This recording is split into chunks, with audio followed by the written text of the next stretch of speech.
আপনি যদি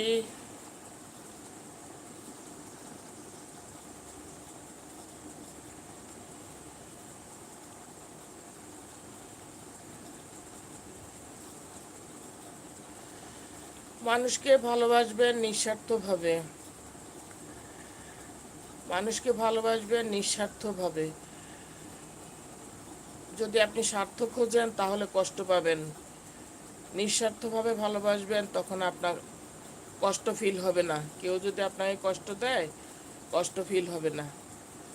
আর প্রতিটা মানুষকে মায়া করতে হবে, এটা আল্লাহর হুকুম। আর যে মায়া করতে পারবে না, এটা তার গুনাহ হবে। আপনি ভালোবাসছেন, আপনি মায়া করছেন, আপনি মূল্য দিচ্ছেন, কিন্তু আপনার মূল্য দিচ্ছে না, আপনাকে মায়া করছে না, তখন তাদের গুনাহ হবে, আপনার কিছুই হবে না। আপনারকে আল্লাহ ভালোই মনে করবে।